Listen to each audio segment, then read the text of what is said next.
Assalamualaikum warahmatullahi wabarakatuh. Perkenalkan Bapak Ibu, nama saya S. Andika Cahya Aribowo. Saya CGP Angkatan 5 dari Kabupaten Blora dengan institusi SMK Negeri 1 Jepon. Pada kesempatan kali ini perkenankan saya untuk membuat koneksi antar materi modul 2.1. Pembelajaran berdiferensiasi pada dasarnya mengutip Tomlinson merupakan usaha untuk menyesuaikan proses pembelajaran di kelas untuk memenuhi kebutuhan murid. Pembelajaran berdiferensiasi merupakan serangkaian keputusan masuk akal atau common sense yang dibuat oleh guru yang berorientasi pada kebutuhan murid.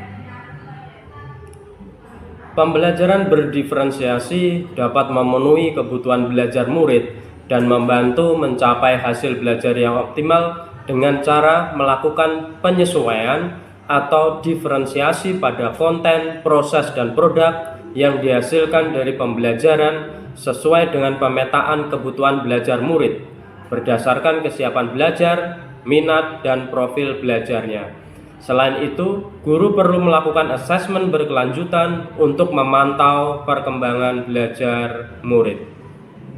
Kemudian terkait karakteristik pembelajaran berdiferensiasi, setidaknya ada 5. Yang pertama adalah tujuan pembelajaran harus jelas.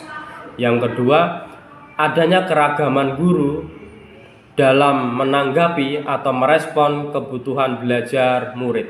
Yang ketiga, lingkungan belajar mampu mengundang murid untuk belajar. Yang keempat, manajemen kelas yang efektif. Dan yang terakhir adalah penilaian yang berkelanjutan. Selanjutnya, saya ingin menyampaikan keterkaitan antara modul 2.1 dengan modul-modul sebelumnya. Yang pertama, keterkaitan antara filosofi Ki Hajar Dewantara dengan pembelajaran berdiferensiasi. Filosofi pendidikan KHD menekankan peran guru sebagai pamong yang menuntun murid untuk mencapai kodratnya.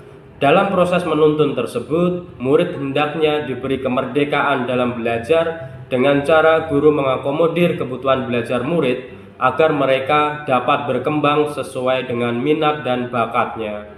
KHD juga menegaskan bahwa pendidikan harus berpihak kepada murid.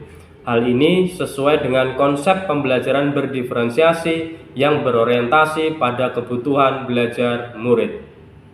Keterkaitan antara nilai dan peran guru penggerak dengan pembelajaran berdiferensiasi adalah dalam memetakan kebutuhan belajar murid dibutuhkan nilai guru penggerak yang reflektif terhadap proses pembelajaran yang sudah dilaluinya bersama murid agar dapat melakukan perbaikan pada pembelajaran selanjutnya.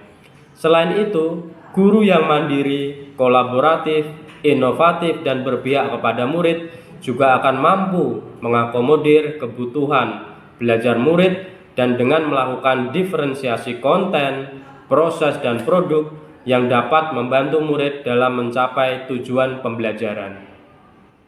Adapun peran guru sebagai pemimpin pembelajaran sangat dibutuhkan untuk memfasilitasi murid dalam pembelajaran berdiferensiasi. Guru memegang peranan yang sangat penting dalam proses pembelajaran yang membutuhkan beragam variasi strategi untuk mengakomodir kebutuhan belajar. Sehingga guru mampu mewujudkan kepemimpinan pada murid dalam pembelajaran. Selain itu, peran guru sebagai pendorong kolaborasi juga dibutuhkan untuk mengumpulkan informasi dari guru lain dan orang tua mengenai latar belakang dan pengalaman belajar murid untuk mengidentifikasi kebutuhan belajar murid. Kemudian, terkait koneksi pembelajaran berdiferensiasi dengan visi guru penggerak, antara lain, salah satu visi guru penggerak adalah mewujudkan pendidikan yang berpihak kepada murid. Untuk mewujudkan visi tersebut, guru perlu menerapkan pembelajaran yang aman dan menyenangkan. Pembelajaran berdiferensiasi dapat menjadi solusi untuk tercapainya kemerdekaan dalam belajar, karena dapat memberikan pilihan bagi murid untuk belajar sesuai dengan kebutuhannya.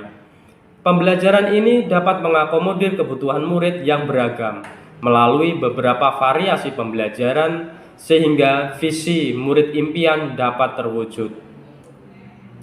Untuk dapat mengidentifikasi kebutuhan belajar murid sebagai upaya implementasi pembelajaran berdiferensiasi, guru dapat menggunakan pendekatan IA, Inquiry Apresiatif, melalui tahapan BAKJA sebagai berikut.